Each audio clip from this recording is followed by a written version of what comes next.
But something sent you here. Who's they? Halo semuanya, para orang-orang gabut, bagaimana kabarnya? Semoga senantiasa gabut. Selamat datang dan selamat berjumpa lagi dengan saya, bocil gabut yang hobi rebahan tapi suka menabung. Di video kali ini saya akan membawakan sebuah alur cerita garapan Christopher Nolan yang berjudul Interstellar. Film yang rilis tahun 2014 ini sukses membuat saya bingung, pusing, mampet hidung, stres, kecanduan, mimikri, kamuflase, dan ekor putus. Apaan sih? Plok! Tanpa berlama-lama langsung saja pada intinya langsung. Scene diawali dengan adanya lemari, buku, dan barang astronomi yang terlihat berdebu. Kemudian dilanjutkan dengan adanya nenek-nenek yang menceritakan legenda tentang seseorang yang awalnya bukanlah petani. Kemudian scene beralih kepada tokoh utama yaitu Cooper, di mana dia sedang bermimpi tentang kecelakaan masa lalunya. Perlu diketahui, Cooper dulunya adalah seorang pilot luar angkasa NASA. Hingga akhirnya Cooper bangun dan di depan dia sudah ada Murphy yang merupakan anak kedua Cooper, di mana Murphy dengan jelalatannya dia mengatakan bahwa ayahnya adalah hantu. I thought you were the ghost. No such thing as ghost, babe. Pagi pun tiba, terdengar kabar bahwa ladang gandum milik tetangga Cooper yaitu Nelson terkena wabah hawar yang dimana Nelson harus membakar semua ladang gandumnya dan menyisakan beberapa petak ladang jagung. Kemudian nenek-nenek itu menjelaskan kembali bahwa bumi sedang dilanda badai debu dan keadaannya memprihatinkan, apalagi badainya hampir terjadi setiap hari. Di rumah, Cooper tinggal bersama ayahnya dan kedua anaknya yaitu Tom dan Murphy. Pas lagi sarapan, Murphy mengatakan kalau buku di raknya jatuh lagi dan dia menyimpulkan bahwa hantu yang melakukannya. Akan tetapi, Cooper dengan segala otak logikanya dia menyuruh Murphy untuk meneliti dan menganalisanya terlebih dahulu. Record the facts, analyze, get down the why, then present your conclusion. Setelah itu, anak-anak diantar oleh Cooper menuju ke sekolah. Akan tetapi, ban mobil mereka bocor tepat di tengah ladang gandum. Tiba-tiba, mereka melihat pesawat pengintai yang sudah tidak dipakai melintas tepat di atas mereka. Cooper pun berusaha meretas pesawat tanpa awak ini. Singkat cerita, dia bisa meretas dan membawa pesawat itu. Sesampainya di sekolah, Cooper dipanggil kepala sekolah dan dia mendapatkan laporan bahwa Tom nilainya turun sedangkan Murphy diskors karena dia baku hantam dengan temannya gara-gara tentang Apollo, di mana Murphy mempertahankan argumen yang diajarkan oleh ayahnya. Cooper dan Murphy pun pulang. Pas masuk ke rumah, Cooper mendengar benda jatuh berasal dari kamar Murphy. Ternyata itu buku yang jatuh dari rak. Murphy sudah meneliti kasus tersebut. Di sana dia mengatakan bahwa hantu itu berusaha berkomunikasi dengan mereka dengan menggunakan kode Morse. I'm trying Morse. I just don't think you're gonna talk to you. Sore pun tiba. Cooper dan keluarga menonton pertandingan baseball, namun pertandingan itu dihentikan karena badai debu datang menyerbu mereka. Kemudian mereka pulang dan saat di rumah, Cooper menutup jendela kamar Murphy yang lupa ditutup. Kemudian Cooper merasa ada yang janggal di kamar Murphy, di mana debu yang masuk membentuk kode yang entah apa artinya. Cooper yang penasaran, ia terus memperhatikan debu yang tersusun dan pada akhirnya Cooper menyimpulkan bahwa itu merupakan bilangan biner. Perlu diketahui, bilangan biner adalah sistem penulisan angka dengan menggunakan dua simbol yaitu 0 dan 1. Aduh, pintar sekali saya. Maklum ada Google bro, padahal saya nggak ngerti aslinya. Lanjut, Cooper menerjemahkan bilangan biner tadi dan ketemulah koordinat tempat dari bilangan biner ini. Kemudian dia OTW ke koordinat tempat itu dan melarang Murph untuk ikut. Tapi saat di jalan ternyata Murph menyusup ke dalam mobil itu. Hey! Oh, you think this is funny? Huh?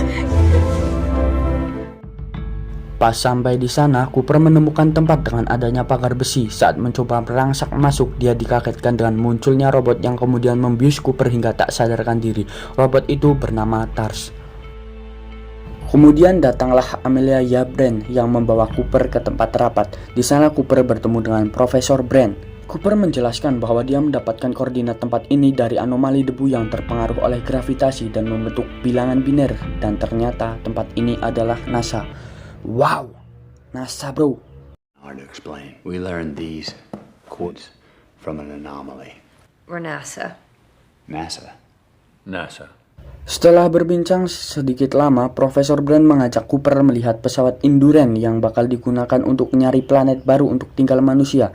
Misi ini dinamai dengan Lazarus Missions, di mana Prof Brand meminta Cooper untuk menjadi pilotnya. Cooper, I can't tell you anymore unless you agree to pilot this craft. But something sent you here. They chose you. Who's they? Kemudian mereka meeting dan salah satu kru yang bernama Romley dia menjelaskan bahwa anomali ruang dan waktu paling dekat pernah terjadi di planet Saturnus. Anomali ini adalah lubang cacing yang terbentuk 48 tahun yang lalu yang dimana ini akan dijadikan jalan untuk mereka menuju galaksi lain. And it leads where? Another galaxy. Setelah pulang dari NASA, Murphy tahu kalau ayahnya mau meninggalkannya pergi. Murphy pun marah ke ayahnya karena Cooper sendiri mengatakan bahwa dia nggak tahu bakal bisa balik atau tidak. Murphy yang seorang jenius menjelaskan kepada ayahnya bahwa dia mengetahui arti pesan dari hantunya itu, yang dimana arti pesannya adalah stay jika diartikan menggunakan kode Morse. I figured out the message. Stay. Stay, Dad. Nah, pas sampai di sini saya jadi bingung. Kenapa pas pakai bilangan biner munculnya koordinat tempat, tapi pas pakai kode Morse pesan ini artinya stay. Sudahlah. Lanjut. Cooper akhirnya meyakinkan Murphy bahwa dia bakalan balik, tapi mereka bakalan punya umur yang sama saat kembali nanti. Time I get back, we might even be the same age. You have no idea when you're coming back. Singkat cerita, misi dimulai karena perjalanan yang menempuh waktu sangat lama. Para kru melakukan hibernasi selama 14 bulan. Pas sudah sampai di Saturnus, mereka melihat langsung lubang cacing. Kemudian mereka masuk ke lubang cacing itu dan ada sedikit insiden semacam gangguan ruang dan waktu yang nampak ada tangan yang ingin menjabat tangan Amelia. Tak selang berapa lama pun mereka pun sampai di galaksi lain.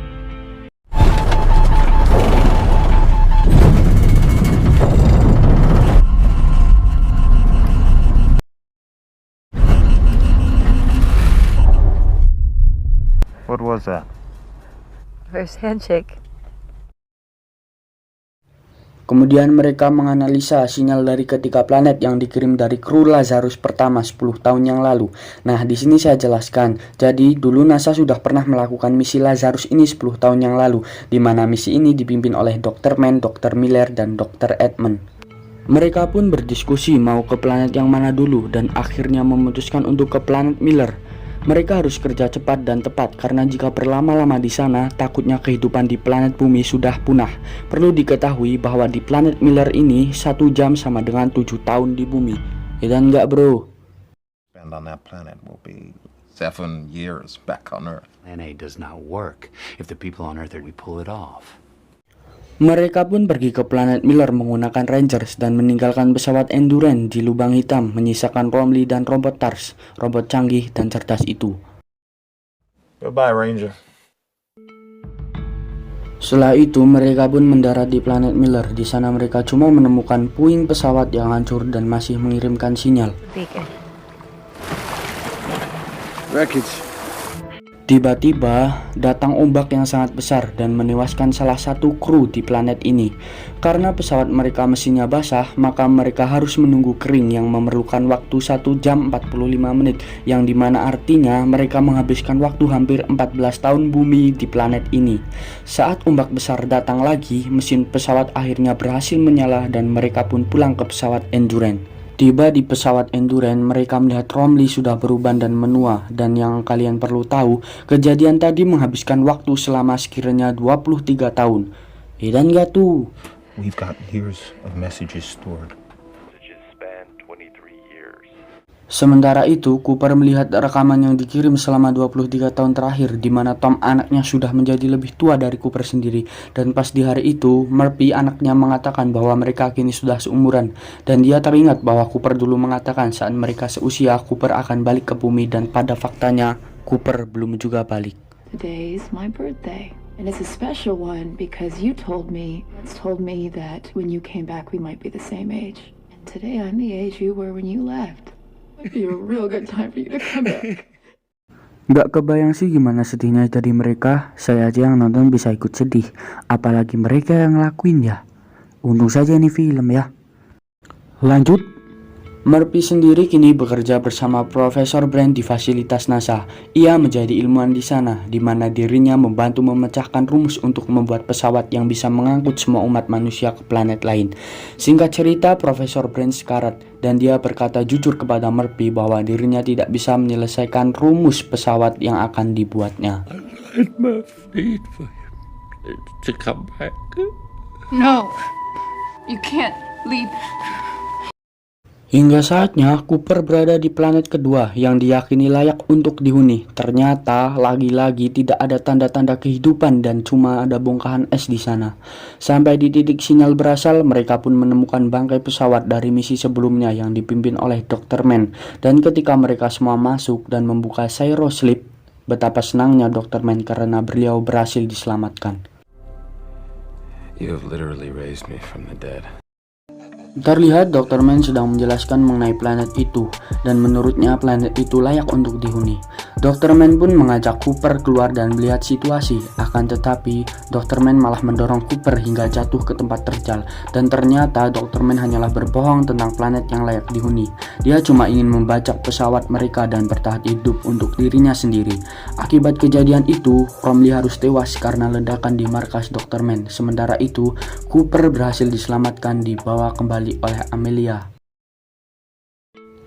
Dr. Mann menggunakan pesawat milik Romley menuju ke pesawat utama untuk menguasainya, akan tetapi terjadi kendala yang menyebabkan pesawatnya tidak bisa terhubung ke pesawat utama. Terus dipaksakan oleh Dr. Mann, akibatnya pesawat hancur dan beliau meninggal di angkasa. Mudar, blok. Mulane usane aneh, blok. Lanjut. Melihat hal tersebut, Cooper berusaha menyelamatkan sisa pesawat utama yang ada dan akhirnya Cooper bisa menghubungkan pesawat ke pesawat utama yang tersisa. What are you doing? Docking.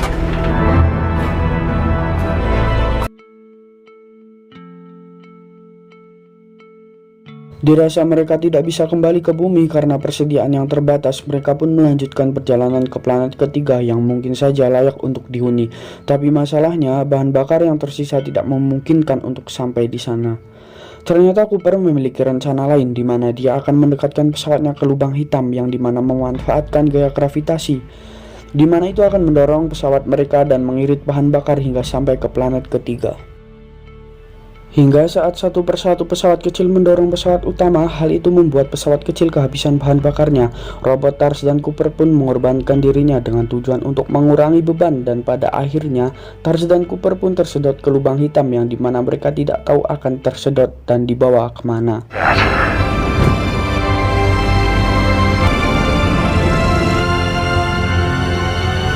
I'm nosing down. Port side, dipping down beneath it. Pada saat Cooper berada di lubang hitam, tiba-tiba muncul beberapa percikan cahaya yang entah apa itu. Semakin lama Cooper merasa tarikan gravitasi yang semakin kuat yang membuat pesawatnya tidak bisa bertahan. Cooper pun keluar dan melontarkan dirinya.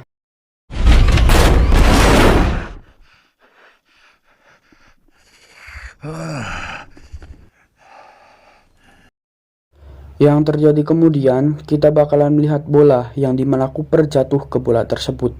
Gak tahu apa yang terjadi, Cooper pun berhenti terjatuh dan melayang di antara ruang dan waktu yang tidak bisa dijelaskan akal untuk saat ini. Ternyata Cooper berada di ruang 5 dimensi yang diproyeksikan dalam ruang 3 dimensi kita.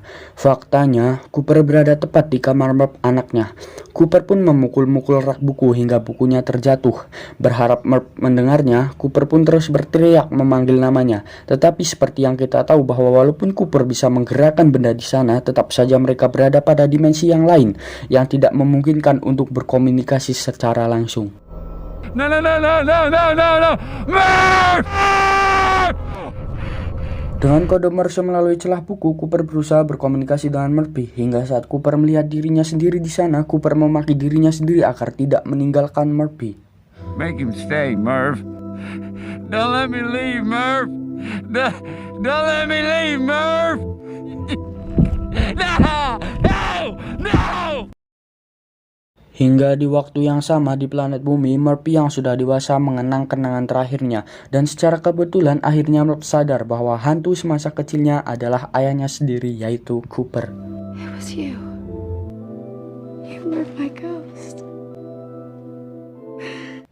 Tak lama kemudian terdengar suara Tars, si robot yang berkomunikasi dari tempat lain. Mereka berdiskusi tentang keberadaan mereka hingga didapatkanlah suatu kesimpulan bahwa gravitasi mampu melewati dimensi ruang dan waktu. Kemudian dengan sekumpulan data yang tersimpan di memori TARS, Cooper menyuruh untuk merubah data tersebut ke dalam bentuk biner dan menunjukkan lokasi NASA berada, sehingga yang terjadi pada sebenarnya adalah Cooper mengirim dirinya sendiri ke lokasi NASA tersebut.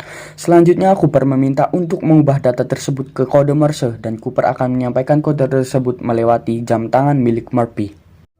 Do you have the quantum data? Roger, I have it. They didn't bring us here to change the past. They didn't bring us here at all. We brought ourselves.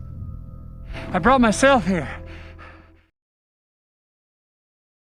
Dan di saat bersamaan, Murphy menyadari bahwa gangguan pada jam tangannya merupakan kode Morse tersebut.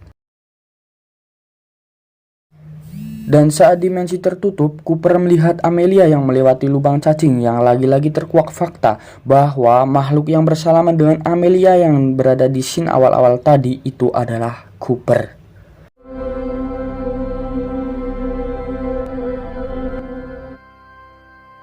Setelah itu kita diperlihatkan Cooper yang tertidur di dekat planet Saturnus dan terlihat ada pesawat luar angkasa yang mendekatinya. Saat sadar, Cooper terbangun tepat berada di dalam pesawat tersebut dan pesawat itu dinamai dengan Stasiun Cooper yang dimana penemunya adalah anaknya sendiri yaitu Murphy Cooper. Where am I? Cooper Station. Cooper Station. Dan tiba saatnya Cooper pun bertemu dengan Murphy di rumah sakit. Cooper terkejut karena banyak yang mengunjunginya, yang dimana itu adalah anak cucu Murph yang tidak lain adalah keturunan dari Cooper itu sendiri. You told him I like farming. It was me, Murph. I was your ghost.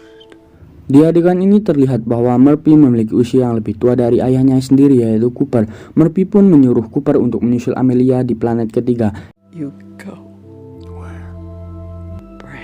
Untuk itu, Cooper pun melanjutkan misinya untuk menyelamatkan Amelia, yang dimana planet ketiga tersebut layak untuk dihuni karena memiliki langit dan udara sama seperti di bumi, dan film pun tamat.